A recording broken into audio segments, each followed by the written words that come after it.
Bonjour à toutes et à tous. Nous sommes heureux de vous accueillir ce matin pour une édition spéciale de notre série Ateliers sur l'investissement. Cette édition sera animée conjointement par deux figures éminentes de la finance haïtienne, à savoir Robert Parette Jr., président du groupe Profin, et Gaëtan Jean-Jacques, directeur général AI de Profin. Le thème: est-il compliqué d'investir en Haïti?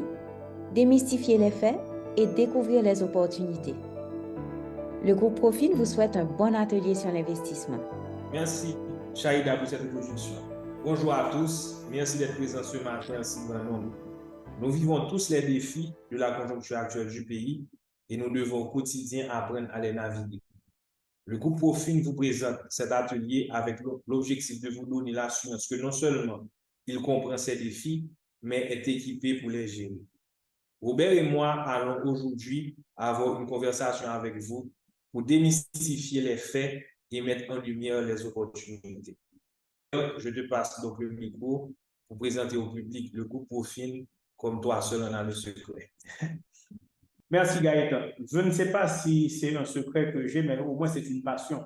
La passion que de parler de cette initiative que nous avons maintenant un peu plus de 10 ans, à l'époque où nous avons créé Profil. Première et à date seule société de promotion des investissements qui dispose à cet égard d'une licence de la Banque centrale pour opérer comme institution financière. Et nous sommes très fiers d'avoir obtenu cette confiance de l'autorité régulatrice. Mais très rapidement, nous avons compris que pour atteindre notre objectif, et quel est cet objectif? Permettre de créer la richesse, mais aussi permettre de créer les conditions pour que cette richesse soit répandue. Eh bien, nous avons compris qu'il fallait qu'il y ait toute une série d'éléments dans l'écosystème financier pour qu'il puisse être efficace. Société de private equity, société d'asset management, mais aussi société de support aux entreprises. Et accessoirement, nous avons également très rapidement compris qu'il fallait que nous jouions le jeu de l'intégration régionale. Et très tôt dans notre développement, nous avons aussi participé à la création d'entités établies en Jamaïque. C'est notamment le cas de ProCapital et de ProCapital International. Mais il y a une addition dont nous sommes très fiers, et tout à l'heure je reviendrai sur chacune des entités, mais permettez que je commence par la fin pour vous parler de notre dernier-né, Fondation, qui est une fondation créée par les différentes entités du groupe Profil avec une dotation importante à partir de leurs profits qui se donnent pour vocation d'œuvrer à l'éducation et à l'inclusion financière. Et ceci, c'est important pour nous. D'ailleurs, nous sommes ici ce matin pour parler sous le couvert de l'information, de l'éducation et sous le couvert de la formation. Donc, le groupe Profil a été créé, fondé, et ça c'est important de le retenir, des entités qui ont chacune leur conseil d'administration, leur effectif, mais qui ont un objectif commun. C'est un peu ce que symbolise ces flèches qui indiquent un objectif commun, celui d'œuvrer à la même modernisation du secteur financier, mais aussi à la même création de valeurs, pas seulement des valeurs financières, pas seulement des valeurs monétaires, mais aussi des valeurs éthiques, des valeurs de transparence et des valeurs de distribution de la capacité de création de la richesse. Qu'est-ce qu'on entend par création de la richesse? En ce qui nous concerne, et pour ce qui est notre vocation, nous sommes convaincus que la richesse se crée avant tout dans le monde des entreprises, avant tout dans le monde des organisations qui sont porteuses de création de valeur ajoutée. Et c'est pourquoi il nous a semblé important d'œuvrer à la mise en place de sociétés de private equity. C'est ce que fait CIC, une société de capital risque, qui elle-même a créé une filiale qui est CVC, qui va toucher les entreprises émergentes avec des solutions de financement mezzanine. Je ne vais pas rentrer dans des détails techniques, vous aurez un peu plus tard des questions et si vous souhaitez que nous élaborions sur les détails techniques, nous saurons le faire. Mais disons que CIC, CVC et accessoirement leur filiale en Jamaïque, leur société apparentée en Jamaïque, ont la vocation d'apporter du capital de long terme dans des entreprises qui en ont besoin avec l'objectif de le faire fructifier. Mais pour apporter ce capital, il faut des individus comme vous, soit que vous êtes déjà investisseur, soit que vous prétendez à le devenir, des individus qui veulent mettre leurs capitaux au travail et qui veulent s'appuyer sur des institutions intermédiaires qui assurent la courroie de transmission entre vous et ces entités. C'est le rôle de Profin comme société de promotion des investissements et c'est aussi le rôle que remplit accessoirement NAOS, une société d'asset management. Gaëtan vous en parlera probablement tout à l'heure, qui a pour vocation de faciliter l'investissement, de créer des packages financiers. Donc, la création progressive de ces différentes entités concourt à un même objectif. Un objectif de modernité financière, un objectif aussi, et je vais terminer sur ces mots pour repasser la parole à Gaëtan, un objectif qui a aussi une vocation sociale. Et ça, c'est important de le comprendre. La finance moderne vise à permettre la participation de tous à la vérité, au fonctionnement de l'appareil productif, au fonctionnement de l'entreprise privée, à la participation de la création de richesse. C'est ce que nous faisons. Aujourd'hui, un petit investisseur comme un grand investisseur qui rentre par la porte d'entrée de profit, choisit telle ou telle solution d'investissement, peu importe la taille de cet investisseur, il participe à cette création de richesse qui doit être retournée sous plusieurs formes, par la création de valeur, par l'évolution de la valeur des actions des sociétés ou simplement par la génération de rendement des fonds. Tous ont droit à cette participation et ça, c'est une valeur importante pour nous de permettre la participation de tous. Gaëtan va vous présenter quelques indicateurs sur les différentes sociétés qui, j'espère, vont vous convaincre qu'il y a vraiment, et c'est le premier mystère que nous voulons lever, il y a vraiment moyen de faire autrement. Nous en sommes encore au début, il nous reste encore beaucoup à accomplir et nous sommes convaincus qu'avec une meilleure compréhension du public en général, nous pourrons aller plus loin en levant progressivement les doutes, les appréhensions et aussi le sentiment de risque qui est légitime parce que nous devons bien admettre que nous vivons dans un environnement qui est complexe. Donc, Gaëtan, je vais te repasser la parole. Tu pourras nous parler de chacune de ces entités ou de certaines d'entre elles tout au moins avant que nous arrivions à ce qui est la partie que j'attends avec le plus d'intérêt, les questions de nos participants. Vas-y, Gaëtan. Merci, Robert. Comme convenu, durant les prochaines minutes, je vais faire l'emphase particulièrement sur trois des sociétés du groupe Profin, NAOS, CIC et Profin. Je vais vous présenter quelques indicateurs clés de leur performance depuis leur création. Je commence par NAOS et comme l'a dit Robert, NAOS est le gestionnaire d'actifs du groupe. En plus de gérer le portefeuille de ses clients et de Profin, elle offre plusieurs services connexes. Quelques indicateurs clés de NAOS, et c'est le premier et unique asset manager en Haïti et à ce jour. Et NAOS a plus de 20 millions de dollars d'actifs sous gestion. Et NAOS travaille chaque jour au profit de ces différents investisseurs. Le prix de l'action NAOS a évolué de 56% en 2 ans, entre septembre 2020 et septembre 2022. Il y a 790 clients qui aujourd'hui ont investi dans les différents fonds NAOS et jusqu'à cette date, 100% des fonds NAOS ont atteint leurs objectifs de rendement. Donc, quel est le but de NAOS? Le but de NAOS, c'est vous rendre maître de votre épargne. NAOS vous propose des produits financiers simples et efficaces tout en restant à vos côtés pour vous offrir des conseils personnalisés et vous guider vers les meilleures pratiques d'investissement. J'ai fait allusion au prix de l'action de NAOS. NAOS, je dois vous dire que nous, à des périodes déterminées, nous avons une compagnie indépendante américaine spécialisée dans l'évaluation d'entreprise qui s'appelle PSK, qui valorise nos différentes sociétés. Aujourd'hui, le prix de l'action de NAOS est de 6,72 $. Et en 2020, elle était aux environs de 4 $, ce qui explique son évolution, sa croissance de 56% en pratiquement 2 ans. NAOS, en termes de résultats, depuis son existence, c'est 655 000 $ de profit net en 2020, 1,2 million en 2021 et 632 000 au 30 septembre 2022. Maintenant, je vais passer à CIC. CIC, comme vous savez, c'est le bras d'investissement du groupe Profin. Elle a un fort potentiel de croissance. Elle respecte des directives d'investissement préétablies. La société investit avant tout dans des secteurs d'activité qui répondent aux besoins sociétaux essentiels, tels que la transformation alimentaire, l'énergie, la finance, l'immobilier, au niveau local, régional et international.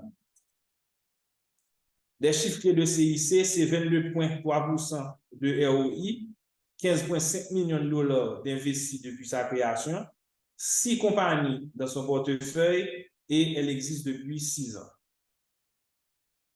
Comme dans le cas de Naos, le prix de l'action de CIC a aussi évolué de 112 dollars en 2019 à 169 dollars au troisième trimestre de l'année 2022.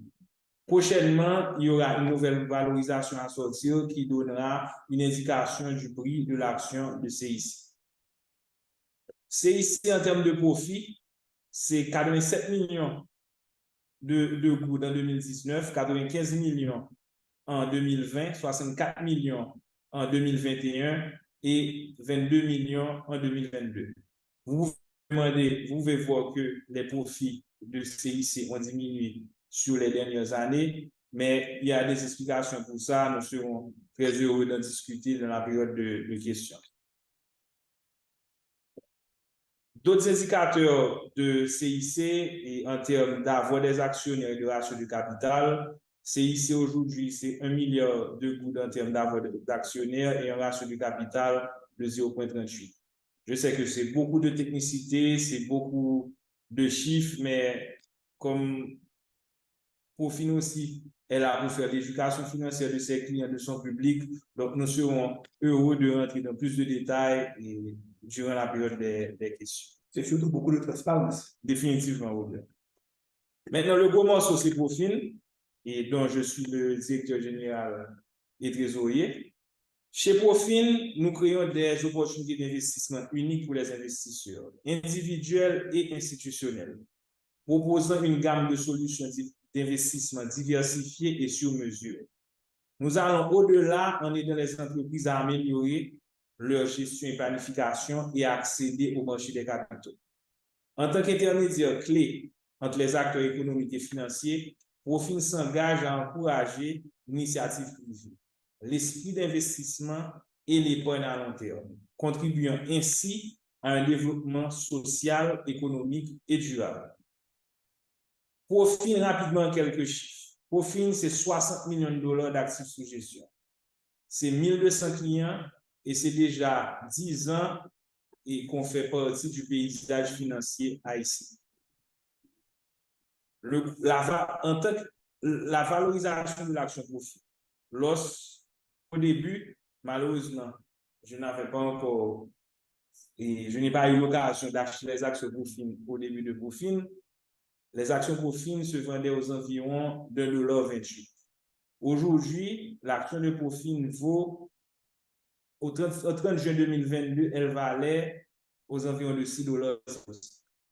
Donc, c'est pour vous montrer que l'entreprise, le groupe a créé de la valeur pour ses actionnaires.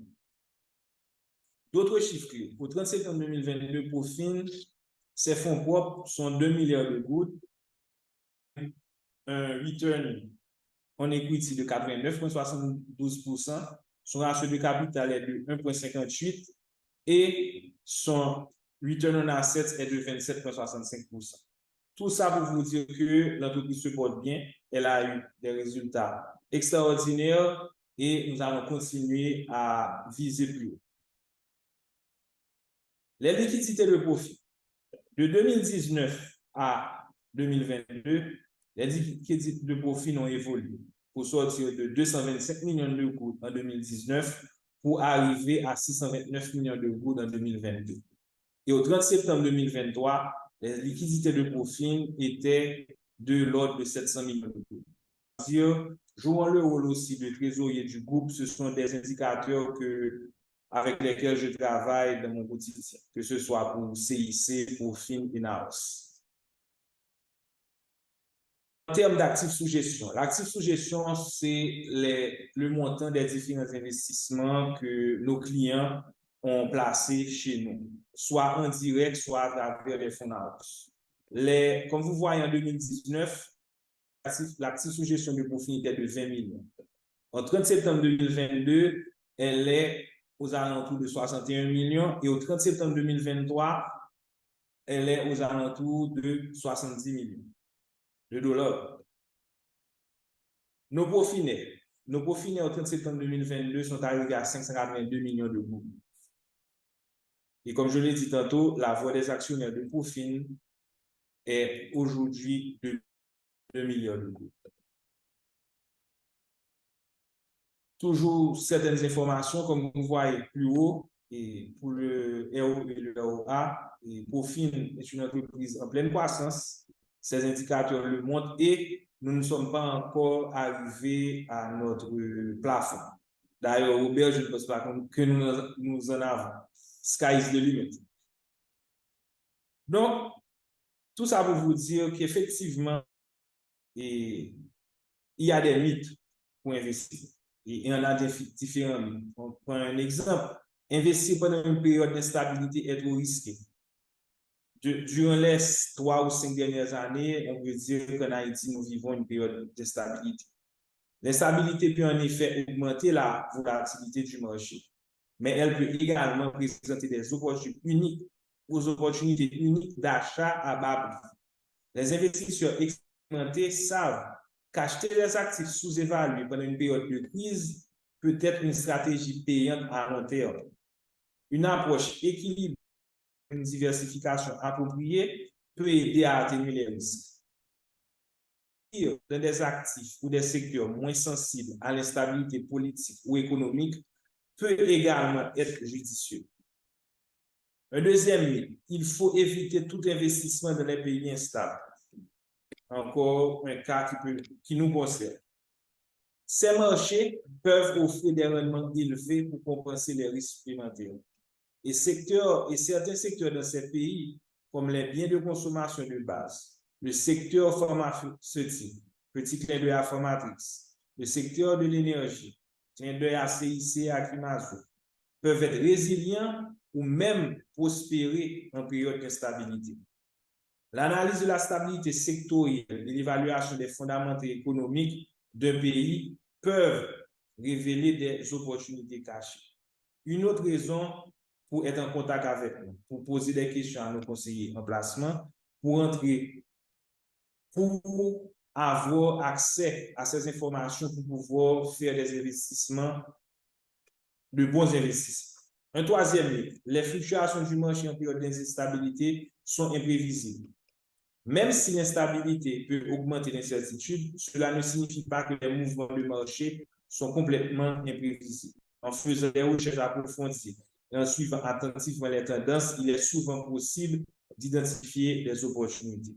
Encore une fois, contactez-nous à Profin, nous saurons vous accompagner dans ce sens. Profin, c'est aussi l'expertise à votre portée. Notre expertise nous permet d'identifier les secteurs et les actifs qui présentent des opportunités malgré l'instabilité ou même en raison de l'instabilité. C'est ainsi que nous pouvons guider nos clients vers ces opportunités. Pour résumer pour vous ce que peut vous offrir Profin en termes de services de placement, de gestion de trésorerie et d'émission de titres. Notre expertise se traduit par une offre destinée aux investisseurs particuliers et institutionnels et une offre destinée aux entreprises dans l'objectif de créer et répandre de la richesse. En d'autres termes, l'offre Profin ouvre la porte à des opportunités pour des investisseurs, monsieur et madame tout le monde, de placer leur argent et de le voir fructifier, soit dans des actions ordinaires, des actions privilégiées, des obligations ou en investissement dans des fonds communs de placement. L'offre Profin est aussi dirigée vers les sociétés qui désirent ouvrir leur capital en émettant des titres d'actions ordinaires ou des titres d'actions privilégiées ou des titres de dette comme des obligations. avec la circulaire 120 de la BRH qui a été publiée en 2021, Profin est devenu ce que la circulaire définit comme un prestataire de services d'investissement, PSI, qui a pour rôle d'accompagner des sociétés dans leurs émissions de titres. CBC, Cooligan, et SIF, El Rancho, Formatrix aujourd'hui, qui a émis des titres d'action privilégiée à travers Profin, CIC, sont des sociétés qui nous ont fait confiance pour l'émission de leurs titres.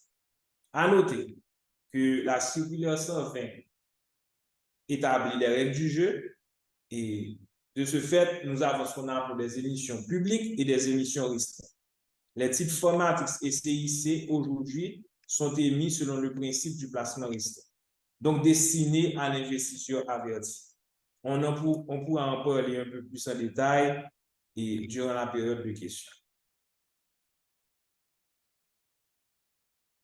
Les amis, il est vrai que l'économie haïtienne est fortement influencée par des facteurs internes et externes liés à l'instabilité politique et aux catastrophes naturelles. Toutefois, en adoptant une stratégie d'investissement réfléchie et bien informée, il est possible de naviguer avec succès à travers les périodes d'instabilité et de tirer parti des opportunités qui se présentent. Avant de repasser la parole à Robert, au nom du groupe Profin, je réitère notre engagement envers une communication transparente et un soutien continu et je vous invite d'ores et déjà à prendre rendez-vous avec nos conseillers en placement ou passer à Oasis pour des conseils personnalisés. Robert, un dernier mot avant de passer à la période de questions. Plusieurs mots. Tout d'abord, merci Gaëtan pour cette présentation. Et vous aurez compris pourquoi c'est avec beaucoup de confiance en tant que président du conseil d'administration de Profin, j'ai proposé à notre conseil de faire le choix de Gaëtan Jean-Jacques pour diriger les activités de notre société. Il l'a dit lui-même, il est encore le trésorier du groupe, mais surtout aujourd'hui, mène aux destinées de cette entreprise, avec beaucoup d'efficacité avec son équipe.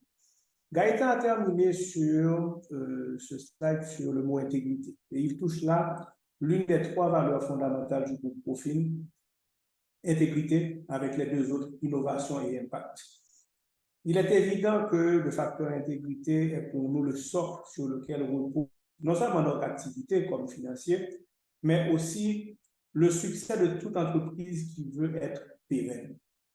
Et c'est ce que nous recherchons dans toutes les institutions avec lesquelles nous interagissons. Et c'est la vocation que nous nous donnons progressivement que de convaincre les entreprises locales, des acteurs du secteur privé, qu'en faisant acte de transparence, il y a moyen pour elles de participer à une création de richesse à laquelle peuvent prendre part ceux qui vont investir. Donc, vous, moi, Gaëtan, tant d'autres. Mais ce facteur intégrité est essentiel, la transparence, pouvoir dire les choses telles qu'elles sont et pouvoir communiquer ouvertement. C'est aussi ce que nous faisons ici et c'est ce que nous allons continuer à faire tout à l'heure dans la session de questions-réponses. Mais je veux m'attarder aussi sur les deux autres notions, innovation et impact. Et s'adapter, pouvoir sortir des sentiers battus, tenir compte des évolutions du monde, de la technologie, est d'une importance capitale. Et c'est ce que nous faisons tous les jours au niveau de Profin, y compris quand nous faisons face aux adversités. Pouvoir innover face à l'environnement difficile, prendre des décisions certaines fois difficiles, fait partie des choses qui rendent une entreprise plus agile et plus capable d'évoluer dans un environnement complexe. Et c'est aussi ce que nous prodiguons aux entreprises qui, à travers nous, recherchent les ressources des investisseurs. Mais au bout du compte, il ne faudra pas oublier que tout ceci a une vocation finale qui est d'avoir un impact réel sur la communauté. D'abord sur vous, potentiellement comme investisseur, et puisque la finalité de l'investissement est de créer un rendement qui au moins protège contre l'inflation, contre les moments inattendus, mais aussi permettre de saisir des opportunités futures et de préserver pour nous, durant notre temps de vie ou pour notre progéniture, pouvoir préserver la valeur de leur capital. Donc, cet impact personnel n'a rien d'égoïste, il fait partie des choses naturelles de la vie. Mais il y a aussi cette nécessité d'avoir un impact beaucoup plus large sur la communauté, sur l'environnement, et je crois que nul n'a besoin d'être un grand expert pour se rendre compte qu'il y a bien nécessité de faire les choses autrement et dans ce pays, et notamment en faisant tomber certaines barrières, qu'elles soient sociales, barrières capitaux, barrières d'accès à l'information, et c'est aussi la vocation que nous nous donnons. Naturellement, autour de cette présentation, nous avons voulu la prendre comme étant un prétexte, surtout pour discuter avec vous. Gaëtan a présenté quelques mythes, quelques idées reçues qui, naturellement, ont leur fond de vérité. Et partout, il y a un fond de vérité. Et il est évident que l'instabilité est un élément qu'on ne peut pas ignorer. Les facteurs de risque sont des éléments qu'on ne peut pas ignorer. Les incertitudes ne peuvent pas être ignorées. Mais la question n'est pas est-ce que les difficultés existent. La question c'est comment est-ce que nous nous adaptons à ces difficultés. Comment est-ce que nous avons recours à des solutions, à des produits, à des experts qui peuvent nous aider, ne serait-ce que dans le domaine financier, à faire face à ces difficultés que certaines fois nous ne pouvons pas choisir ou que nous ne pouvons pas conditionner. Et c'est ça aussi la vocation de la finance autrement que d'offrir des solutions qui permettent de s'accommoder et de ne pas être exposé à toutes sortes de risques, y compris le risque de ne pas investir, parce que ne pas investir est un risque majeur. Ne pas investir, c'est faire le choix de voir progressivement la valeur de son capital diminuer avec le temps, avec l'inflation et autres. Et c'est cette vocation que nous donnons que d'assister le grand public. Beaucoup d'entre vous, et je regarde la liste des participants, ont déjà investi avec nous. Je les remercie pour cette confiance. Beaucoup d'entre vous, déjà investisseurs, on fait face aux doutes, et je vais dire avec plaisir, parce que l'environnement s'y prête. Mais beaucoup d'entre vous aussi ont mesuré le potentiel des retours que l'investissement peut procurer, ou tout simplement le potentiel de la sécurité pour avoir préservé le capital parce qu'on a choisi une solution qui est plus sûre et plus adaptée au profil de l'investisseur qu'on est. Disant ceci, vous comprenez qu'il y a différents aspects dans la notion d'investissement. Et il n'y aura jamais une réponse toute faite pour tout le monde. Il y aura des réalités qui seront propres à chaque investisseur et nous nous donnons cette vocation de pouvoir vous assister et de répondre à vos questions.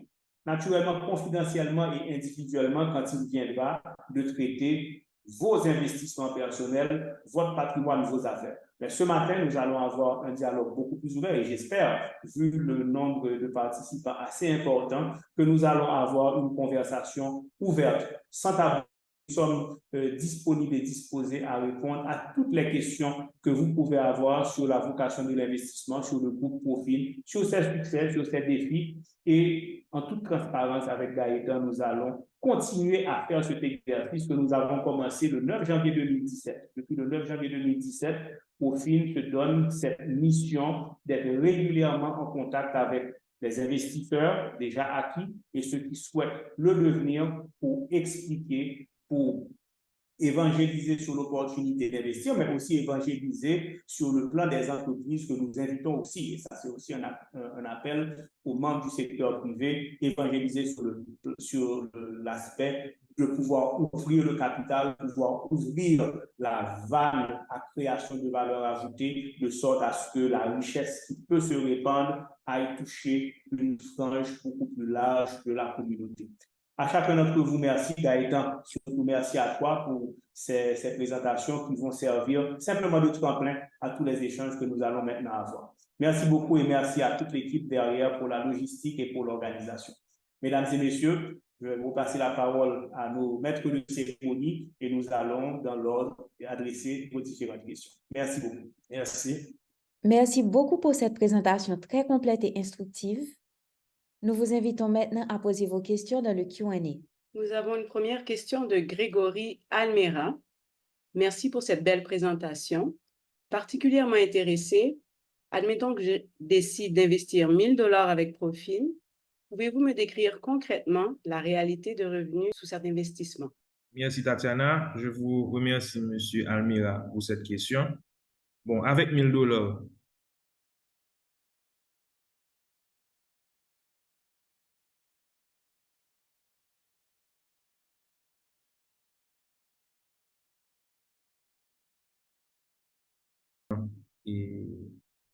de 4%.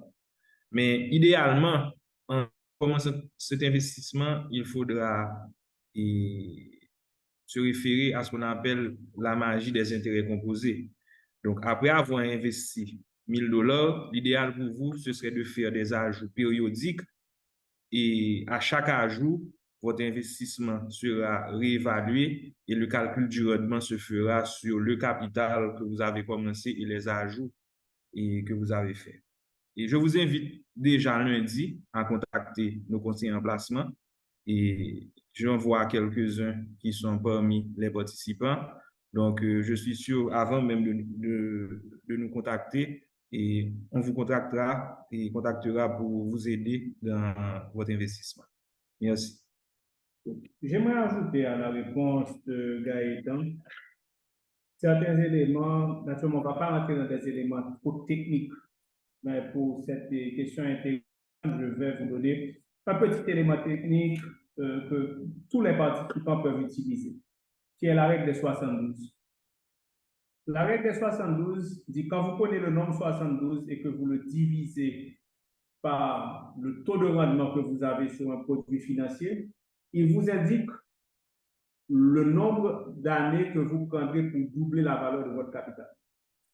En d'autres termes, si vous retenez un produit, peu importe, à profit dans une banque à l'étranger et que vous avez un rendement de 1%, il vous prendra 72 ans pour doubler les $1000 par exemple que vous vous proposez d'investir. En d'autres termes, plus vous allez chercher un rendement qui est élevé, par exemple un rendement de 7%, vous promet que vos $1000 deviendront $2000 dans 10 ans, plus ou moins. Maintenant, la délicatesse, c'est de définir chacun d'entre vous, qui êtes-vous comme investisseur? Quel est votre profil d'investisseur? Parce que plus le rendement sera élevé, plus vous allez être exposé à des éléments naturellement d'opportunité, mais aussi des éléments de risque. Et ces risques-là, vous devez bien les comprendre pour pouvoir bien les assumer. Quelqu'un qui est jeune n'investit pas comme quelqu'un qui est âgé. Quelqu'un qui tend à réagir de façon émotionnelle face à des variations, des fluctuations, n'investit pas comme quelqu'un qui travaille, que Gaëtan et surtout ses équipes commerciales font.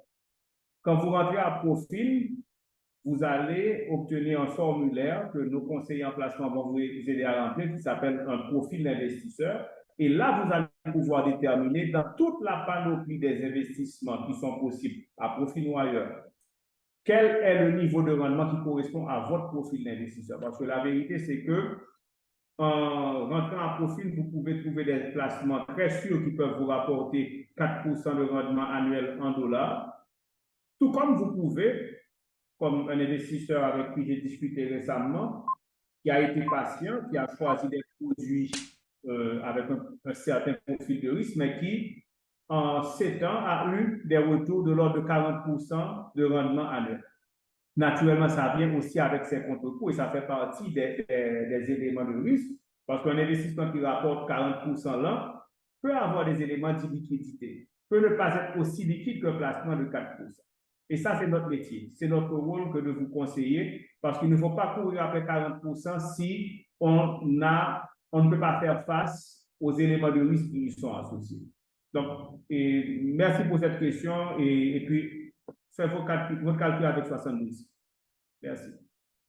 Merci. Joshua Paul, vous avez la parole. Je suis Joshua Paul, j'habite à Caroline du Sud et j'ai parlé à Robert il y a une fois, donc j'ai décidé de faire un petit investissement. Je commence à la base.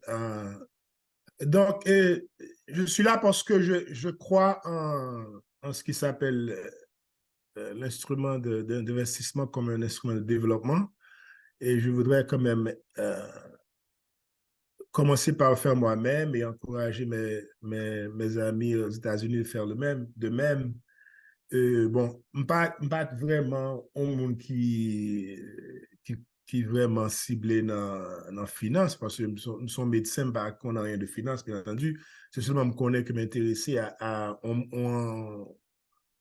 un régime comme ça. Et sur la question que me gagne, qui est un petit peu naïve, c'est, me connaît aux États-Unis, on bagaille les FDIC.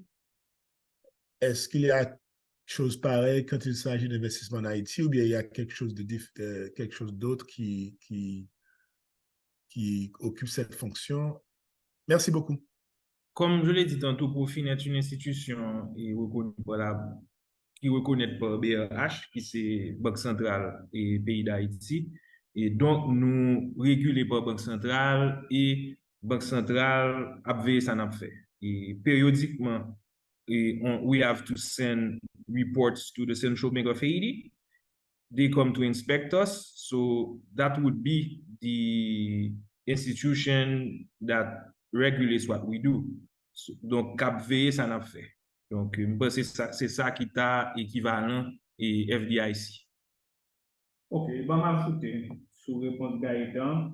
FDIC aux États-Unis, li réguler ou bien protéger et déposants.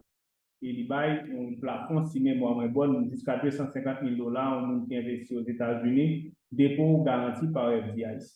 Banque centrale fait ça indirectement parce que le gouvernement a livré les réserves obligatoires. Chaque fois qu'on dépose $100 à la banque, il y a $50 à la CAIDI. On dit, pour dire, si banque là, bon, tu as un problème, il y a un côté capable de puiser. Mais banque centrale font l'autre rôle dans le secteur financier qui ne correspond à ça FDIC, qui correspond à ça SEC fait aux États-Unis.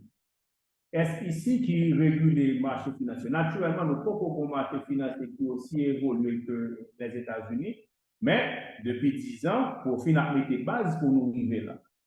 Et faut nous très bonheur, c'est nous-mêmes qui marchons sous Banque centrale qui dit tant pis, mettez régulation pour nous capables de connaître dans qui règle n'a fonctionné et surtout pour l'autre monde pour venir. Le voir où tout belle bagaille profil fait déjà que nous assurer que tout player pour jouer sous même règle. Et faut nous être très content que le 14 mai 2021 Banque centrale sorti une régulation très très importante. Alors, il y a plusieurs circulaires et circulaire 120, c'est le premier circulaire qui vient réguler, ça réguler appel public à l'épargne. Donc, n'importe qui entreprise, voilà, c'est essentiellement entreprise ou institution, cap inviter les gens à venir investir la caille, que ce soit action, que ce soit obligation, je dis en une règle qui gère. Donc, façon pour faire. Nous devons faire déjà, mais c'est nous qui prenons conscience, conscience professionnelle, nous, expérience pour nous faire, mais pour nous avoir une régulation qui vient avec toutes prérequis, obligations de divulgation, et puis qui moun investit dans tout type d'investissement. Donc, réponse courte à la question là, oui, un organisme qui joue un rôle régulateur pour le secteur financier, vient voir que c'est le même organisme qui fait régulation pour le secteur bancaire pour dépôt, et organise ça à les banques centrales, et ils mettaient, ça n'a pas fait trop longtemps, un département qui dédié spécifiquement au marché des capitaux. Moi, qu'on a travaillé avec des spécialistes qui sont en France, qui sont en Afrique, moi, qu'on a fait en pile et prospection sur la Jamaïque, qui c'est pays dans une zone qui est développée. Donc, même c'est avec un pile voix que moi, ouais, mise en place, ça y a fait. Nous pouvons arriver côté que nous avons lié en termes de sophistication, mais je vous dis, moi, plus confortable comme acteur dans le marché, pour moi, ouais, on règle du jeu qui est là. Merci. Merci beaucoup, Robert. Mes félicitations. Donc, merci à vous pour confiance là et surtout pour samedi matin pour avec. Merci. Nous avons une question en anglais de Rudy Marotière. I would like to know if there's a possibility to offer universal life insurance. Et bon, on va essayer de répondre en anglais. Life insurance is a financial product, right? And it's somehow do some of the features that we do when we're investing, but it comes also with some benefits in case of death. So we would love to get there. And so at some point, probably you will step in at Cofin and have some type of product. Maybe that we will not design. Hopefully, we will reach a point in the market where mind openness will be big enough for players of the whole financial system to cross-sell products. I would love to see Gaetan's team selling insurance products that we don't have to create. The truth is, there is a need for that. And what history says, when there is a need for something and we don't get it, we do it.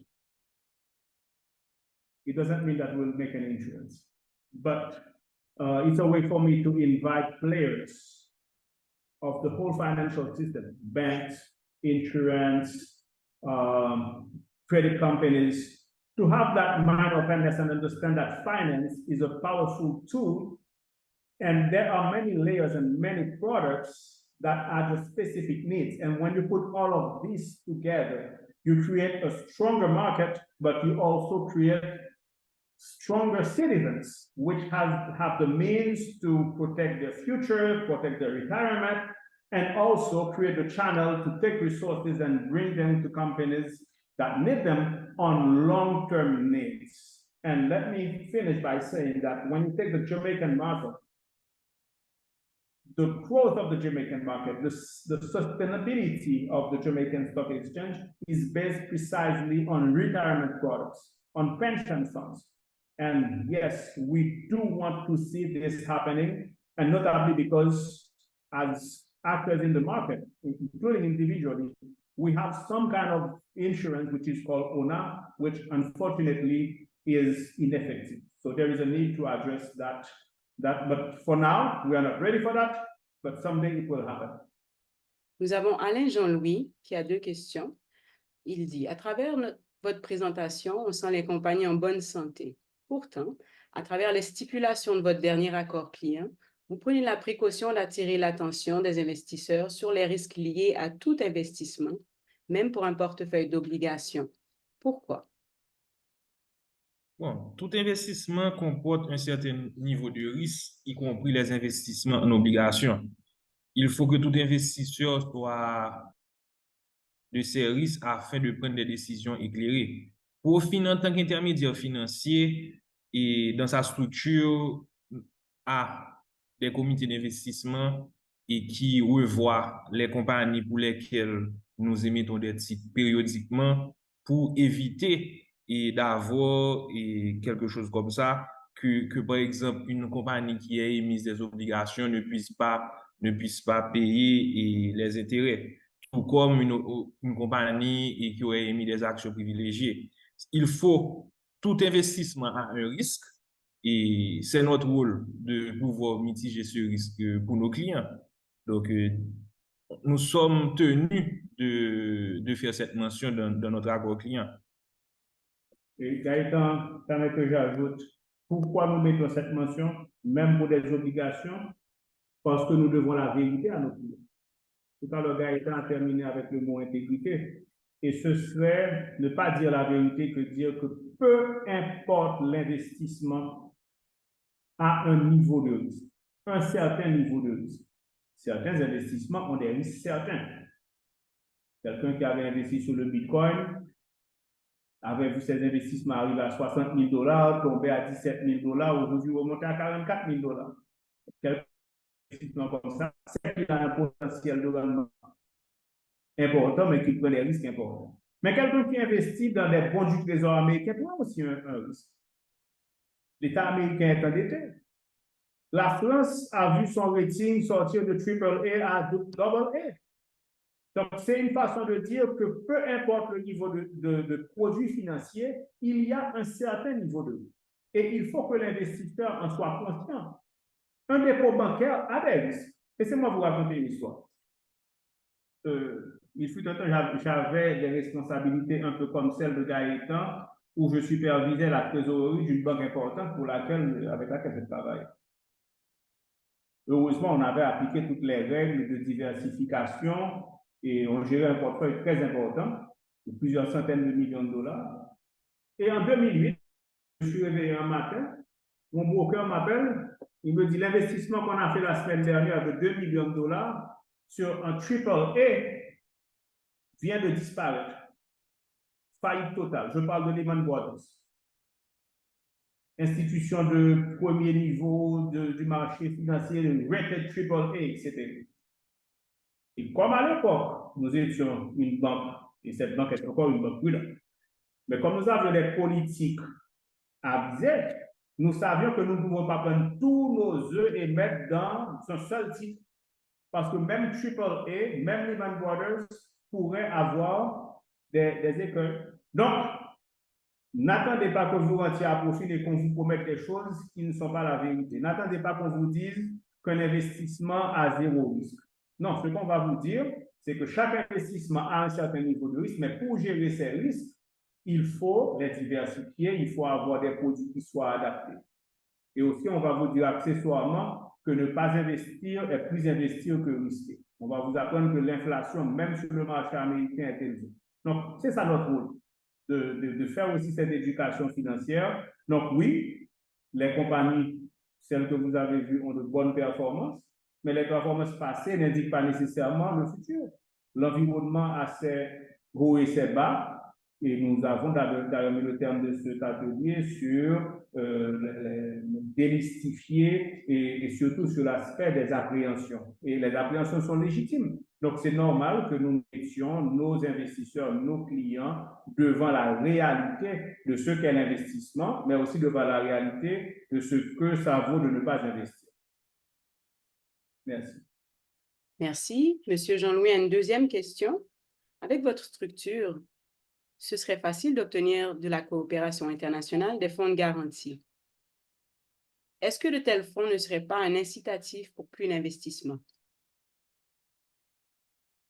Écoute, M. Jean-Louis, c'est quelque chose sur lequel nous nous penchons et nous sommes en contact avec différents AFIs pour obtenir ces fonds justement. Et au mois de juin, Robert et moi, nous étions à Washington, nous avons rencontré pas mal. Donc, c'est une piste que nous sommes en train d'évaluer. C'est une piste qu'on évalue, mais nous avons une conviction profonde ici que si nous voulons acquérir la confiance de l'international ou de partenaires externes, nous devons d'abord bien faire notre travail à l'interne. Beaucoup d'entreprises ont eu un business model où elles vont directement rechercher des fonds étrangers et qui viennent avec certaines fois des conditions qui sont inadaptées aux réalités du marché. Nous avons fait le choix inverse ici. Nous avons dit nous allons fonctionner. Nous n'attendons pas AFC, nous n'attendons pas USAID, nous n'attendons pas la Banque mondiale, nous n'attendons pas la BID, même quand nous sommes en conversation avec tous ces acteurs. Et nous continuons à avancer. Et nous leur disons, quand nous serons prêts pour avoir une piste de conversation qui est mutuellement avantageuse, eh bien, on fera des choses ensemble. D'ailleurs, nous avons collaboré avec l'USAID, par exemple, sur Haiti Invest. Nous sommes en conversation, mais nous avons aussi appris que l'international vient certaines fois avec des exigences. Je pourrais dire aussi avec certaines fois, avec une arrogance, certaines fois. Je ne parle pas pour tous. Eh bien, nous avons notre conviction que nous avons les moyens. Et quand nous avons, par exemple, ouvert le capital de CIC, nous avons levé 98% de nos fonds ici en Haïti localement. 97% de notre portefeuille de placement est sur des titres qui sont ici en Haïti. Et ceci attire la confiance. Et quand nous sommes en rapport avec des acteurs, par exemple, du marché jamaïcain, eh bien, ils sont beaucoup plus confiants de savoir que des locaux ont pris des risques et font ce qui doit être fait et n'attendent pas une manne qui va tomber du ciel. Donc, ceci n'est pas une façon de dire que nous fermons la porte à des partenaires internationaux, mais nous n'allons pas rester dépendants d'attentes et de manne du ciel. Et ça, nous le pensons pour nous, institutionnellement, mais nous le pensons aussi pour ce pays. Jude Michel Nelson demande, est-il plus avantageux d'investir en gourde ou en dollars à profit? Écoute, ça va dépendre tout d'abord des liquidités que vous avez, en quelle devise que c'est. Comme vous savez, aujourd'hui à profit, le seul produit en goutte que nous avons, et ce sont les obligations BRH. Écoute, moi, j'aurais préféré que vous preniez contact avec nous et qu'un conseiller en placement puisse vous guider. Et dans la constitution de votre portefeuille d'investissement, et ainsi vous saurez exactement dans quelle devise et vous devriez investir. Parce qu'il nous faut aussi comprendre votre profil d'investisseur, comprendre vos revenus, etc. Bon, à l'envers de Gaëtan, il y a effectivement très peu de produits, disons, fiables. Alors, fiables dans le sens de protéger l'investisseur contre l'inflation. Mais nous sommes conscients que certaines lignes d'activité, certains clients peuvent avoir un besoin. Par exemple, nous avons récemment rencontré carrément un client qui est générateur de liquidités en bourse et veut les garder en bourse. Donc, il faut trouver des produits. La Banque centrale, le ministère des Finances font certains développements. Il y a les bons du Trésor qui sont disponibles malheureusement seulement pour les banques jusqu'à présent. Donc, nous continuons à œuvrer pour cet élargissement du marché, mais certaines fois, nous ne sommes pas les seuls acteurs. Nous devons aussi attendre que les autorités, les institutions fassent leur part. Mais Gaëtan a, je crois, dit ce qu'il fallait et le détail de quel type de produit correspond à quel profil fait partie des conversations que nous aimons avoir one-on-one. Monsieur Nelson demande aussi, que faut-il pour devenir actionnaire de Profin? Bon, écoute, l'action Profin, je dois vous avouer, c'est quelque chose qui est rare. Et vous m'avez écouté tout à l'heure dire que je n'étais pas là lorsqu'elles étaient disponibles. Et écoute, il faudrait nous contacter et à travers votre conseiller en placement, poser la question s'il y a des actions Profin disponibles à la vente. J'apprécie cette question, Gaëtan, et elle traduit un désir qui est légitime. Alors, j'espère ne pas pécher du point circulaire en place en vous avouant que nous voulons voir le nombre le plus large de citoyens haïtiens est actionnaire de Profin.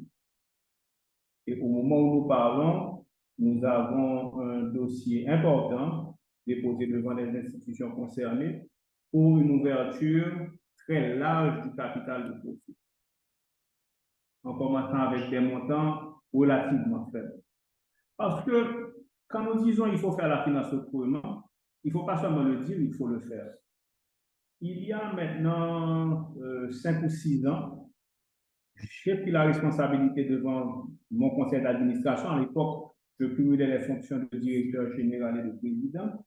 Et j'ai demandé au conseil d'approuver que nous mettions 10% du capital de Profin pour le public en général. Et j'avais fixé une règle, il fallait que ce ne soit aucun parlementaire du conseil, aucun ami, aucun collaborateur. Donc, j'avais mis des restrictions pour permettre que ce soit forcément des gens qui arrivaient sur la base simplement de ce désir d'investir. Et ça avait marché royalement bien. Et les investisseurs ne croyaient même pas qu'il était accessible pour eux de pouvoir devenir actionnaire d'une institution financière. C'est notre vision. Et moi, demain, j'aimerais bien voir 5 000, 10 000, 20 000 concitoyens devenir actionnaires de Profin. On me dit souvent, oui, mais dans quelle salle tu vas mettre tout ce monde? Aujourd'hui, nous sommes près de 150 sur un espace et nous savons aujourd'hui gérer des assemblées générales en ligne. Nous avons su dématérialiser tous nos titres. Donc, nous savons mettre l'innovation au service de l'impact, pour revenir à mes propos de tout à l'heure. Donc, votre question m'intéresse à titre personnel. Gaëtan l'a dit, vous pouvez nous contacter et j'espère que très bientôt, les autorités concernées pourront donner l'opportunité à vous et tous les participants ici et naturellement beaucoup plus large de faire partie de cette façon de faire la finance autrement, de créer la richesse et surtout de la répandre. Merci. Éric Martin Dimanche aimerait savoir, à part des obligations BRH qui sont en gourde, aurions-nous d'autres obligations en gourde pour l'année 2024? Oui, écoute, pour le moment, il y a de notre côté, on n'en a pas encore dans le pipeline, mais comme Robert l'a dit tout à l'heure, les autorités, la BRH et le ministère des Finances ont la possibilité d'élargir les bons du Trésor au public. Donc, ceci peut être une option pour l'année 2024. Donc, continuez à nous suivre, suivez nos annonces et commencez par nous contacter pour ouvrir un compte. Et puis, c'est un avantage aussi d'avoir un compte à Profin. Vous êtes au courant des tendances du marché, des nouvelles. Donc, je vous invite à le faire dès lundi. Sébastien Douillon vous remercie pour la présentation intéressante. Pouvez-vous dire dans quel genre d'investissement que vous aurez suggéré avec un retour à court terme, avec Profin, avec un taux d'intérêt intéressant? Écoute, Monsieur Douillon, je vous remercie pour votre question. Bon, écoute, ça va dépendre de votre profil d'investisseur pour répondre à cette question. Et chaque personne a un type d'investissement qu'ils peuvent faire. Donc, je vous aurais conseillé de nous contacter pour qu'on puisse aller plus en profondeur et dans votre question. Mais je suis sûr que nous pourrons vous satisfaire. Jean-Pierre Bégin demande comment les obligations BRH pourront s'ajuster pour être compétitives avec les obligations internationales qui bougent vers le haut. Il mentionne que les taux d'obligation au Canada s'approchent maintenant de 7%. Écoute, M. Bégin, c'est une excellente question. Et ça va dépendre de la politique que voudra établir le régulateur. Et si elle pense qu'elle veut faire compétition et aux obligations internationales. Je ne sais pas si tu veux enchaîner. Non, je crois que ta réponse est correcte. En fait, les obligations BRH, comme les bons BRH, comme les bons du Trésor, sont avant tout un outil de politique monétaire. Donc, ceux qui peuvent vraiment répondre à cette question sont les administrateurs de la BRH. Et ceci étant dit, la compétition avec les taux extérieurs prend plusieurs choses. Et parce que les taux extérieurs peuvent exister, mais ne pas être accessibles. Et aujourd'hui, c'est une réalité pour beaucoup d'acteurs du marché local que de ne pouvoir détenir un compte de placement à l'étranger, de brokerage, etc. Et nous sommes pour notre part très honorés de pouvoir entretenir des relations privilégiées avec des institutions de premier plan qui nous permettent d'avoir accès à ces produits et éventuellement de les rendre accessibles pour nos clients qui ont le profil pour y accéder. Donc, dans certaines conditions, nous pouvons donner accès à ces produits. Mais en ce qui concerne la BRH elle-même, je doute qu'elle regarde ceci comme un élément de compétition directe, vu que ce n'est pas accessible au grand public. Je pense que le focus sera surtout sur que l'ajustement de ces taux va avoir un impact sur la liquidité sur le marché, sur le taux d'inflation, sur l'impact indirect sur les taux des dépôts bancaires, etc. Je crois que ce sont surtout ces considérations qui vont valoir. Merci. Avant de passer la parole à Hans Étienne, il demande également, c'est-à-dire M. Bégin, quel est le meilleur taux d'obligation présentement dans les produits Profil? Écoute, M. Bégin, durant ma présentation, je voulais parler de la circulaire 120 qui régit les règles et en ce qui a trait aux émissions de titres. Et là, on est dans un espace public et je ne peux pas donner les taux et maintenant là. J'aurais préféré, bon, on peut vous contacter et on va prendre votre email et vous aurez une conversation avec notre département commercial et vous serez édifié. Gaëtan, j'apprécie ta prudence et c'est l'occasion de rappeler que la finance est un secteur régulé. Tout à l'heure, il y a eu une question sur FDIC ou SEC. Et c'est important de comprendre, qu'il y a des règles. Et effectivement, la circulaire 120 restreint les publications sur les taux de rendement sur les titres financiers. Et deux, nous sommes, dans l'intérêt de nos clients et de nos actionnaires, très respectueux des règles et donc il faut les connaître et surtout les appliquer. Donc, pardonnez-nous si nous ne pouvons pas rentrer dans le détail ici, mais Gaëtan vous a donné la piste qui convient. Et avec ça, je crois qu'en fonction de votre profil, ceci déterminera à quel type de produit vous pouvez être exposé. Et de là va partir une conversation, j'imagine, intéressante et fructueuse pour vous. Hans Étienne, vous avez la parole. Oui, je suis un jeune. J'aimerais savoir si je veux investir. OK? Si j'ai 10 000 $, j'aimerais investir. Je veux savoir le taux de rendement sur mon investissement. Tout à l'heure, Robert a parlé de diversification. On a parlé de profil d'investisseur. Et vous avez 10 000 $ et contactez-nous. et on saura vous aider. Mais c'est sûr qu'on devra, et vous deviez remplir le formulaire de profil d'investisseur et c'est ce qui va déterminer et quels conseils que nous allons pouvoir vous donner pour votre investissement. Mais il y a une information D'accord, d'accord, merci. donnée, M. Etienne, vous avez dit que vous êtes jeune. Et ça, Oui, c'est je un suis élément capital. Bon, moi aussi, je suis jeune, remarqué. Mais vous êtes probablement plus jeune que moi. Et la jeunesse est un atout en matière d'investissement. Gaëtan vous Oui, a parlé tout à l'heure de l'effet multiplicateur des intérêts composés. Plus vous investissez tôt, plus ça vous donne le potentiel de prendre des éléments de placement qui ont un niveau de rendement et de risque aussi plus élevé. Parce que le risque et le rendement vont ensemble. Mais quelle est l'opportunité que vous avez? Un, parce que vous êtes jeune, vous n'êtes pas proche de la retraite, donc ça veut dire le moment auquel vous allez avoir besoin de vos ressources. Vous êtes dans une phase d'accumulation. Donc, même quand vos investissements auraient des fluctuations, des hauts et des bas, ce qui va arriver, vous ne prenez pas le risque qu'un bas vous rattrape dans le moment où vous avez besoin de vos ressources. Par exemple, en 2008, quand les marchés financiers sont tombés, les investisseurs américains qui étaient dans un 401k se sont retrouvés très mal parce que leur investissement a pris un creux à un mauvais moment pour ceux qui allaient à la retraite. Donc, quand on est jeune, on n'est pas face à cette situation. Donc, on peut prendre des risques qui sont plus élevés.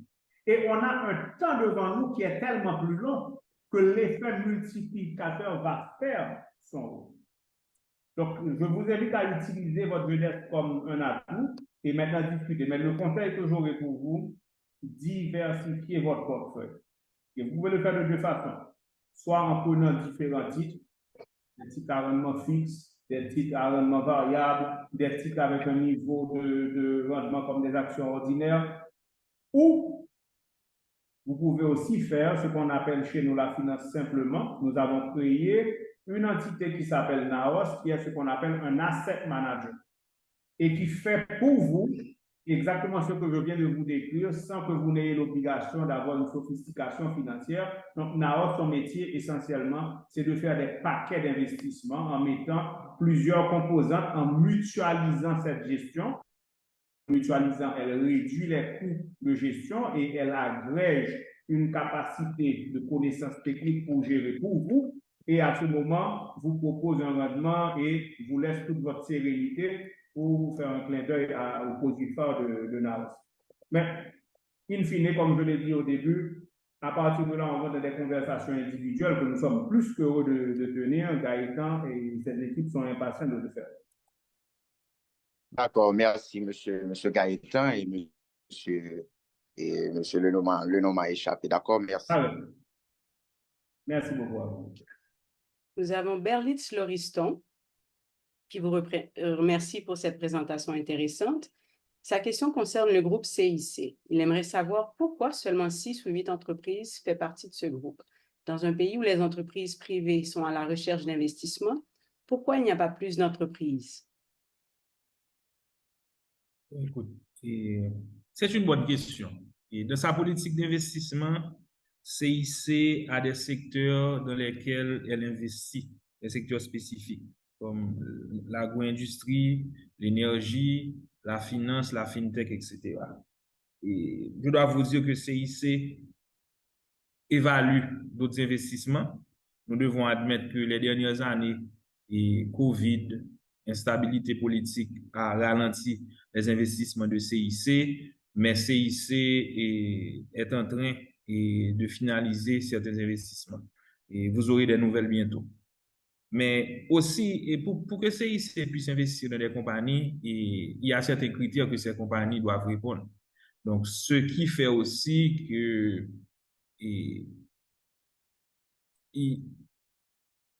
comment je peux dire? Tu veux ajouter quelque chose? Oui, non, je vais élaborer. Écoute, cette question est pour moi fondamentale. Et elle nous donne l'occasion de saluer au moins 3 participants sur le panel. Ils vont me pardonner de les citer. Je vais d'abord saluer la présence d'un des dirigeants de Carissa, une entreprise dans laquelle précisément CIC a investi. Pourquoi je mentionne Carissa et la présence de les dirigeants ici?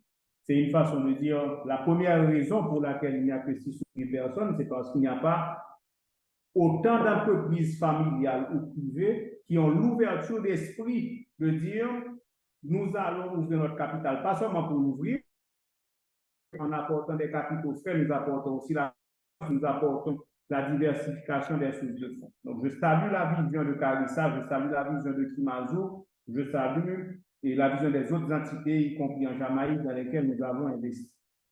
Donc, la première réponse à ceci, c'est qu'il nous faut un secteur privé plus ouvert. La deuxième, c'est qu'il faut créer une pépinière d'entreprises qui peuvent émerger. Et ça me donne l'occasion de saluer la présence sur ce panel de M. Edex Tidé et de M. Charles Clermont, président et directeur général de CVC. Rappelez-vous, un peu plus tôt, j'ai dit que quand nous faisons face à un problème, quand nous identifions des éléments qui sont essentiels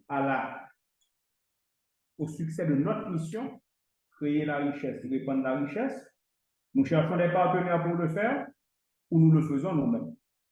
Mais la problématique à laquelle nous faisons face, c'est qu'il y a beaucoup de petites et moyennes entreprises, beaucoup d'entreprises émergentes qui voudraient rentrer dans la finance autrement, mais qui ne répondent pas encore à toutes les conditions pour nous rendre confortables, pour vous, investisseurs, actionnaires, de recevoir des capitaux sur une base permanente. Donc, ces entreprises, il faut les créer. Ces entreprises, il faut les aider à émerger. Il faut leur donner l'encadrement, naturellement avec prudence, en s'assurant que le jour où CIC va y investir, qu'elles répondront à toutes les règles de base et éventuellement qu'elles pourront répondre aux règles de la circulaire 120 pour émettre des actions, des obligations, etc. Et CVC, précisément, se donne cette mission que d'assister les entreprises, les aider à grandir, pas seulement en résultat, en structure organisationnelle, en valeur institutionnelle, en cadre de performance, en encadrement des ressources professionnelles, des ressources humaines, jusqu'à amener ces entreprises à pouvoir éventuellement rentrer dans le portefeuille de CIC et éventuellement émerger et être pas seulement de meilleurs clients pour notre groupe, mais aussi des meilleurs clients pour le secteur bancaire, pour le fisc haïtien, etc. Et ça, c'est essentiel parce que j'ai dit dans ma réponse de la précédente question, il faut diversifier les risques. Et effectivement, 6 ou 8 entreprises, ce n'est pas suffisant.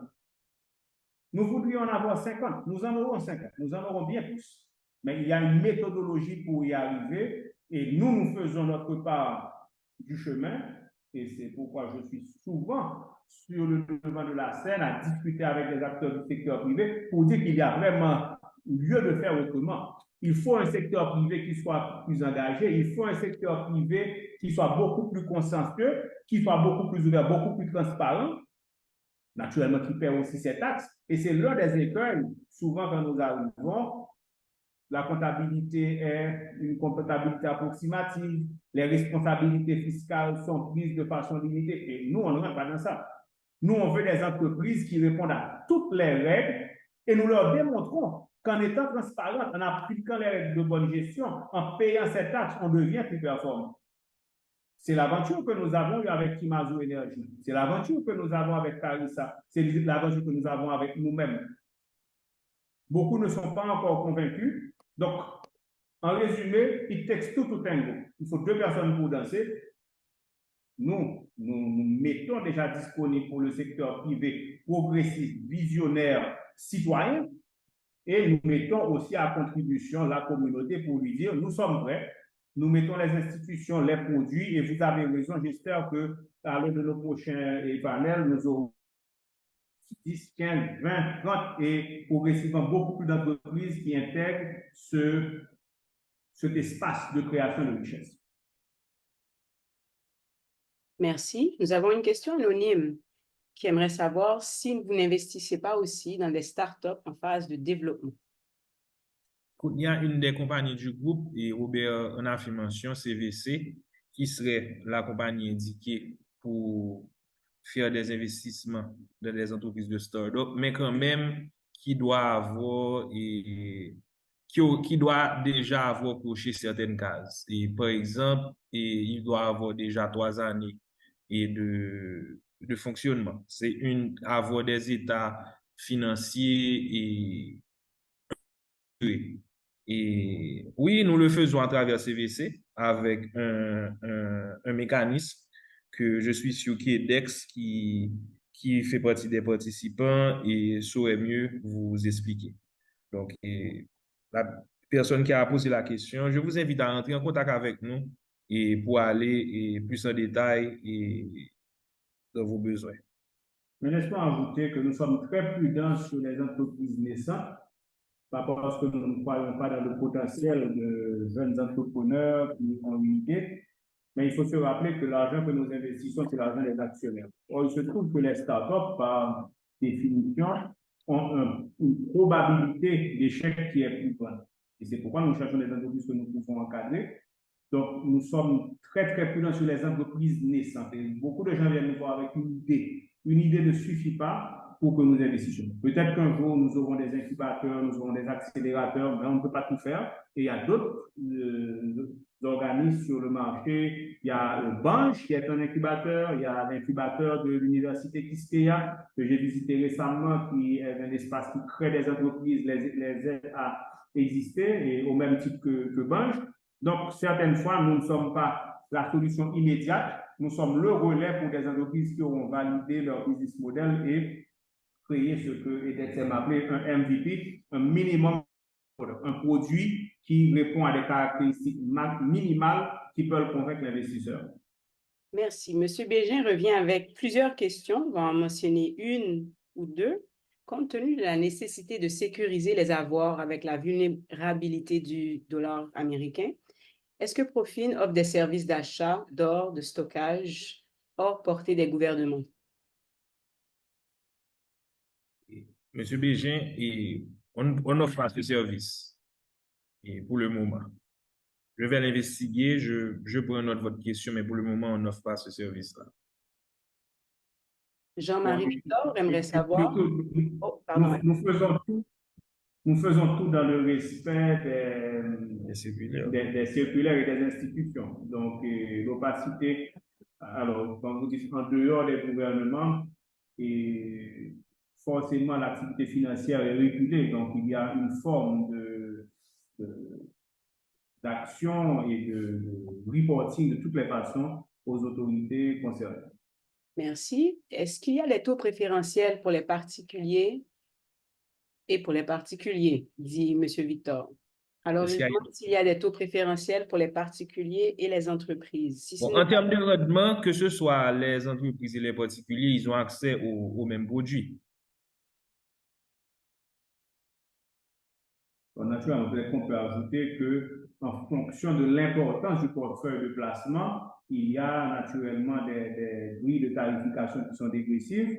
Maintenant, comme les entreprises ont peut-être individuellement une capacité de placement plus grande, certaines entreprises se retrouvent avec des produits, ils atteignent les tranches et de commissionnement qui sont plus faibles. Mais il n'y a pas de traitement préférentiel. D'ailleurs, la circulaire 120 ne nous le permet pas. Merci. Nous avons deux autres questions de M. Bégin. Est-ce que Profin contribue à développer des compétences en subventionnant des projets de recherche à l'INAGUI ou des projets étudiants à la Faculté des sciences économiques? Il aimerait aussi savoir si Profin développe des valeurs qui contribuent à la démocratisation de l'investissement. Et Profin fait beaucoup de choses. Profin ne pourra pas tout faire et le groupe Profin. Et laissez-moi vous dire ce que nous avons fait jusqu'à présent. Nous sommes très proches du secteur universitaire et sans aucune préférence. Votre serviteur régulièrement anime des formations quand il y est invité pour le programme MBA de l'Université Notre-Dame. Et régulièrement, nous sommes en interaction avec l'Université Quisqueya, que ce soit leur incubateur, que ce soit des activités internes. Très récemment, l'UNDH nous a invités dans un programme de formation et de renforcement. Donc, La réponse courte à votre question, c'est oui, nous donnons énormément de support. Je vais vous donner un exemple concret de support dont j'ai été très fier cette année. Aux assemblées générales ordinaires de Profil et de Naos, nous avons invité des étudiants, 5 ou 10. Nous avons demandé à l'Université Quisqueya, à l'ENSP, d'envoyer une délégation d'étudiants venir assister à une assemblée générale ordinaire des actionnaires. Pourquoi? Parce que nous devons faire cette éducation. Nous devons donner l'opportunité à ces jeunes étudiants finissants déjà de comprendre comment fonctionne une assemblée générale. C'est quoi une assemblée générale? C'est quoi la responsabilité d'un actionnaire et surtout la responsabilité d'un administrateur? C'est quoi la responsabilité de reddition de comptes? C'est quoi un état financier, un budget? Nous l'avons fait à toute transparence. Nous n'avons absolument pas l'obligation, mais nous avons considéré que ceci faisait partie de notre devoir citoyen d'ouvrir ces espaces et tout comme de manière régulière, et depuis le début de Profil en 2013, nous offrons des programmes de stage pour des jeunes universitaires pour créer cette capacité d'apprentissage. Et au-delà de ces actions ponctuelles, nous avons fait quelque chose d'encore plus significatif. Je l'ai mentionné en début de présentation. Nous avons créé une fondation que nous avons appelée Fonds d'Action. Dans le nom, vous voyez que c'est une fondation qui se donne pour vocation d'être active, de ne pas faire du saupoudrage, de ne pas simplement agir pour se donner bonne conscience, mais pour aller toucher des segments que nous considérons comme étant vitaux pour la communauté en général, mais aussi dans le sens d'utiliser la finance comme vecteur de croissance et de développement. Cette fondation a été dotée à hauteur de 500 000 $ américains. Dans le contexte que nous vivons en Haïti, à partir des profits des différentes sociétés. Et elle se donne pour vocation d'œuvrer à l'éducation et à l'inclusion financière en ciblant deux catégories importantes et fondamentales pour nous, les jeunes et les femmes. Et c'est pour nous l'un des éléments de fierté les plus grands, je dirais, dans nos accomplissements récents. Ça ne touche pas nos profits, ça ne touche pas nos performances, mais ça touche la responsabilité, la vision, le désir que nous avons de grandir en Haïti, de créer en Haïti et d'impacter Haïti.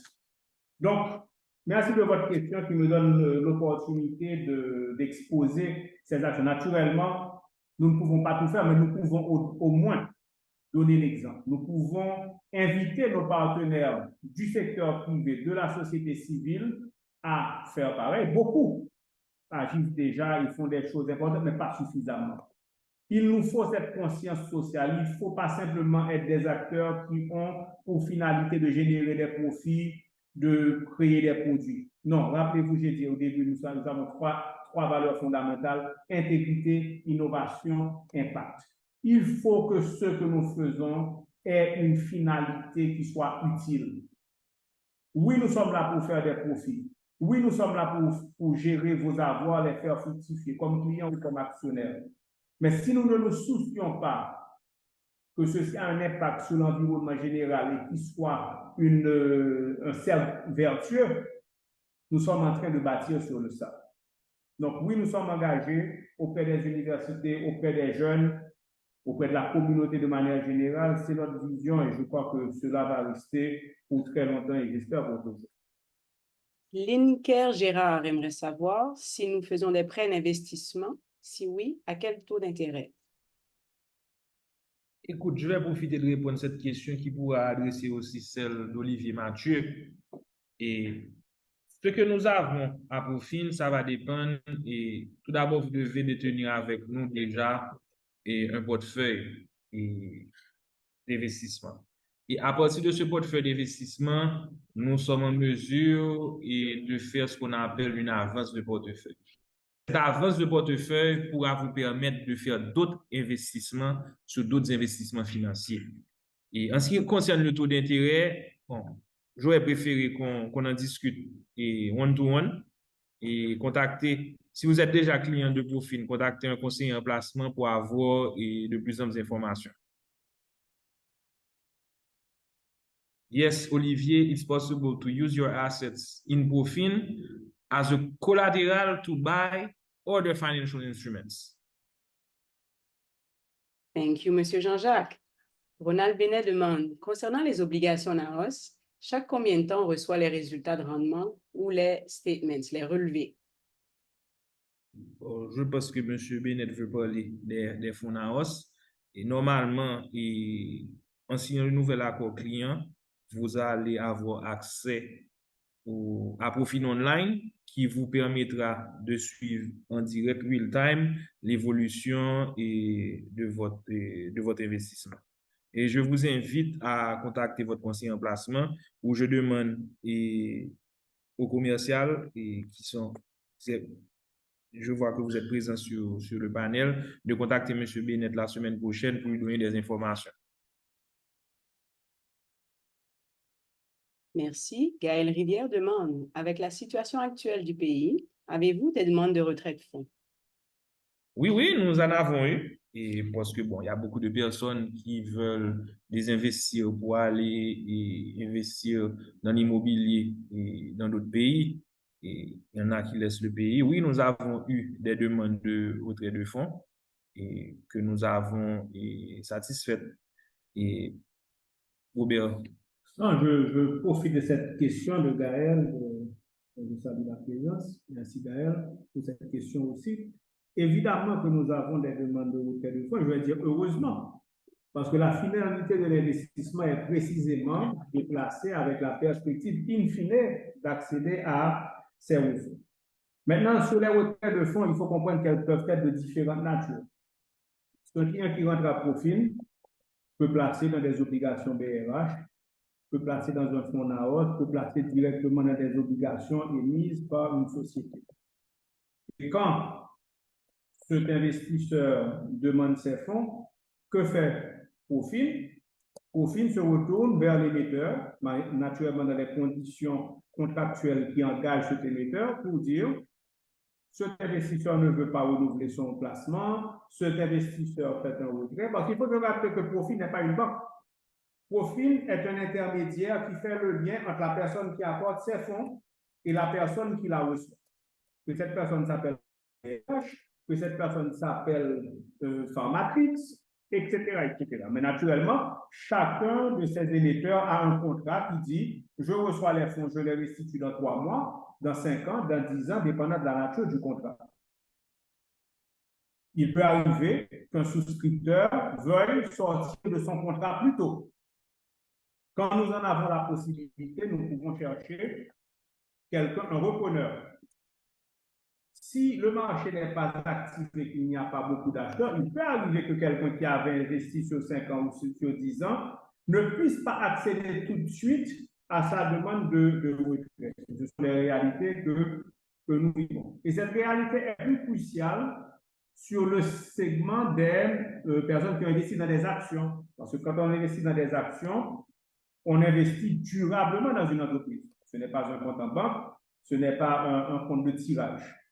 Donc, si j'achète des actions de Profin, de CIC, de Pharmatrix, de NAOS ou autre, eh bien, je mets mes fonds et je bénéficie de tous les rendements de cette société en proportion de mon investissement et je bénéficie aussi de la valeur que prend cet investissement. Mais le jour où je veux vendre cette action, nous n'avons pas une bourse de valeur en Haïti, nous n'avons pas un marché actif, il faut chercher un repreneur. Et je profite de cette question pour justement démystifier un aspect. Il nous est arrivé récemment, malgré tous les efforts de l'écosystème de rendre le marché le plus liquide possible, il nous est arrivé d'avoir des gens qui voudraient vendre et ne peuvent pas le vendre immédiatement. Et ceci a été interprété par certains comme je ne peux pas vendre tout de suite, Profin a des problèmes de liquidité. Profin n'a pas de problème de liquidité. Le directeur général tout à l'heure l'a démontré, la liquidité de Profin augmente et malgré les retraits, vous avez vu que les actifs sous gestion, eux aussi, ont augmenté. On a dû commencer l'année autour de 60 millions et j'ai eu l'agréable surprise en même temps que vous, que le directeur général nous annonce qu'on a déjà dépassé la barre des 70 millions. Donc, oui, il y a des retraits de demande, des demandes de retrait de fonds, nous ne savons pas satisfaire parce que nous ne sommes pas acheteurs de titres, nous sommes simplement intermédiaires pour aider un vendeur à trouver un repreneur. Et tant qu'il n'y a pas de repreneur, eh bien, il peut arriver que des demandes de retrait de fonds ne soient pas satisfaites immédiatement. Ou il peut arriver que le repreneur veuille acheter à un prix qui est plus bas que celui auquel est valorisé ce titre. Ce sont aussi des réalités auxquelles nous faisons face. Alors récemment, j'ai eu un actionnaire qui n'a pas été très heureux de savoir que l'action qu'il a en main est valorisée de manière indépendante à 175 $ et qu'on lui offre de racheter à 145 $. Alors, on ne sait pas profil, non? C'est un acheteur qui veut acheter à 145 $. Et j'ai dû prendre le temps, et je vais faire le même exercice avec vous, de faire cette analogie. Si j'ai une maison qui est évaluée à 1 million de $, j'appelle un évaluateur indépendant qui évalue cette maison à 1 million de $. C'est la valeur de la maison. Ce n'est pas le prix de la maison. Le prix de la maison est la valeur financière sur laquelle deux personnes vont s'entendre pour conclure une transaction. Et on a vu dans le passé récent des gens qui ont des maisons de valeur importante et parce qu'elles souhaitent désinvestir d'Haïti, ont dû vendre au rabais. Ça arrive. Ça arrive pour des maisons, ça arrive pour des titres financiers. Et ça fait partie aussi des éléments qui sont associés à l'investissement. Ce qui est essentiel, c'est que celui qui vend, qu'il s'assure que le rendement qu'il obtienne est confortable à ses objectifs financiers. Et souvent, c'est la partie que, par manque de connaissances ou d'éducation financière, que certains investisseurs ratent. Et naturellement, c'est notre devoir de faire cette explication. Donc, nous savons que nous sommes sur un segment où l'éducation, l'information sont essentielles. C'est d'ailleurs pourquoi nous sommes là ce matin, pour démystifier et pour rassurer aussi. Oui, il y a des demandes de retrait de fonds. Et si vous investissez et que dans un futur certain, vous investissez par exemple dans des actions, dans 3 ans, dans 4 ans, vous voulez désinvestir, il faut savoir qu'il se peut que vous ne soyez pas en mesure de vendre tout de suite. Dans des conditions de marché, comme nous l'avons vécu, que vous puissiez vendre très rapidement. Il se peut que vous ne puissiez pas vendre à la valeur maximale.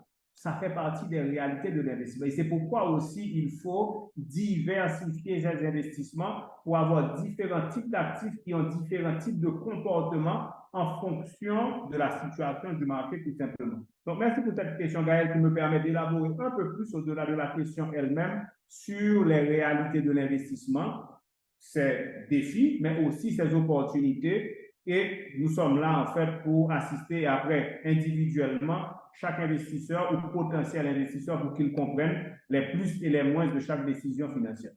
Merci. Merci. Et Pierre-Paul Gazema qualifie cette présentation d'édifiante et recommande d'avoir ce genre de rencontre dans la diaspora en personne. Il demande également si un accompagnement en reprenariat existe pour les entreprises déjà performantes et dont les premières générations de dirigeants partent par attrition.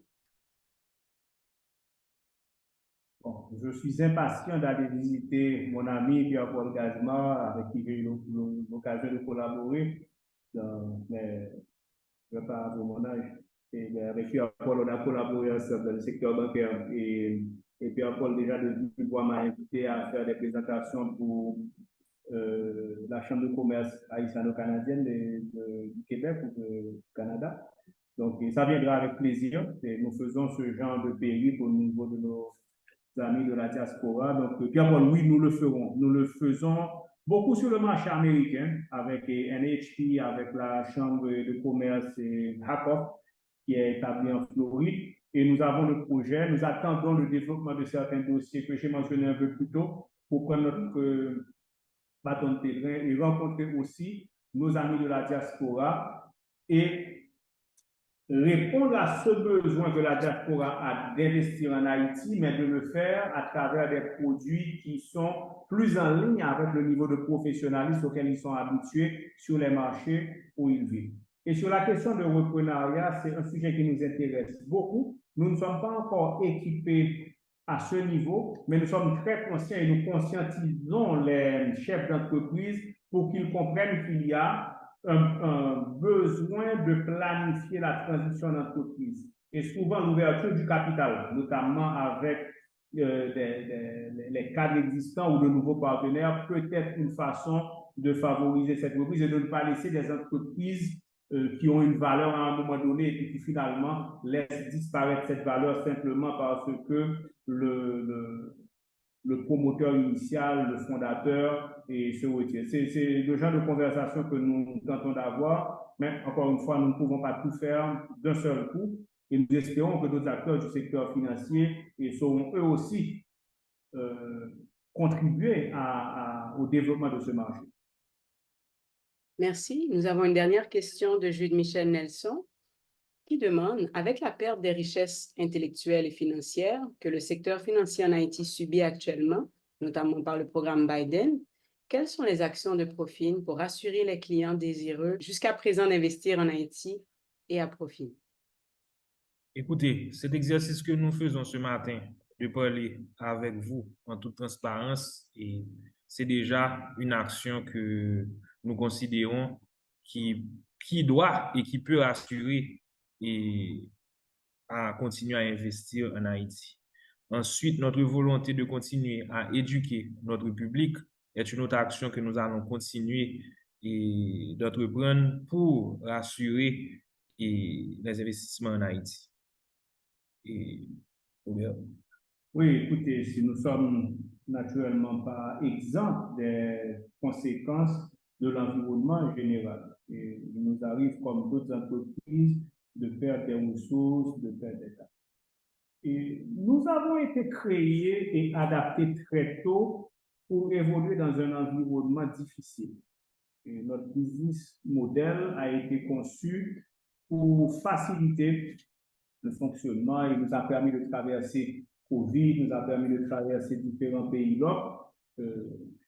En utilisant l'innovation, nous avons créé une structure très agile qui nous permet certaines fois, quand c'est nécessaire et souhaitable et voulu par l'institution, nous établissons des relations qui nous permettent de maintenir l'accès à certaines ressources, même quand elles sont à l'étranger. Nous sommes néanmoins conscients que certaines fonctions sont parfaitement incompatibles avec ce type de gestion. Par exemple, nos fonctions commerciales ont l'obligation d'être sur place. Et nous avons dû prendre des décisions pour renforcer nos équipes commerciales, même quand nous avons perdu certains bras, certaines ressources. Ayant dit ceci, nous restons, pour ce qui concerne notre groupe, très confiants quant à notre capacité à mobiliser des ressources de qualité, que ce soit au niveau de nos conseils d'administration, et je vous invite à visiter nos sites, vous verrez la qualité de la gouvernance de ces entreprises. Certains de ces membres sont sur le panel ce matin. Philippe Prosper, qui est trésorier de Profin, président du groupe Kigali Bank, et qui a été numéro 2 à FC. Et en fait, c'est quelqu'un qui se passe de présentation, Charles Clermont qui est là et qui est présent, Margaret Graham, Karine Dolce, donc tous des professionnels, il y en a beaucoup que je ne cite pas, mais qui sont de calibre tout aussi important, qui permettent de conserver cette capacité de vision, de valeur et de bâtir le futur. Et nous sommes aussi, je vais dire sans grand risque de me tromper, une institution qui a accès à des ressources de qualité. Vous avez devant vous ce matin l'un d'entre eux, c'est une fierté d'avoir Gaëté Jean-Jacques avec nous, mais c'est une fierté d'avoir Edex Tidé, c'est une fierté d'avoir Gaël Jeannot, c'est une fierté d'avoir Tatiana Magloire et tous les autres cadres qui font partie d'un pool de ressources que nous essayons de garder sous contrôle, malgré les difficultés et de l'heure, comme je dis, sous contrôle dans sa dimension et dans ses impacts sur les résultats de l'entreprise. Et jusqu'à présent, je dirais que nous pouvons nous enorgueillir d'avoir un pool de ressources qui reste vivace. Et puis, nous allons le geste à la parole. Quand j'ai parlé tout à l'heure des jeunes universitaires que nous prenons en stage, que nous formons, que nous éduquons, ils sont l'avenir. Et ils sont à la vérité la vraie relève. Et nous avons cette obligation non seulement de leur ouvrir l'espace, et beaucoup de jeunes universitaires nous rejoignent, profitent d'une accumulation de connaissances et profitent aussi de cette capacité de dire, je vis dans un pays où mon savoir peut être mis à profit, avec un niveau de profondeur intellectuelle, technique et d'innovation qui satisfait ma curiosité comme jeune. Et peut-être que c'est une raison pour moi de dire, c'est ici que je veux être.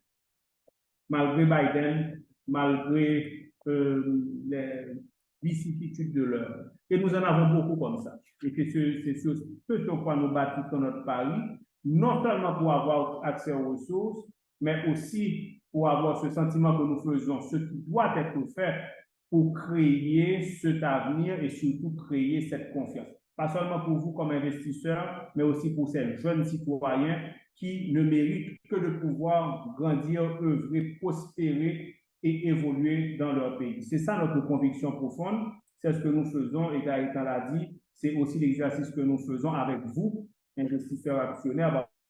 L'éducation, la formation, l'émergence va aussi avec ceux qui, un temps soit peu, nous font confiance et nous accordent un peu de leur temps. Je vais terminer sur ces mots, je vais remercier, il me semble qu'il y a une dernière question peut-être, de Tatiana, et après nous pourrons passer au mot de la fin.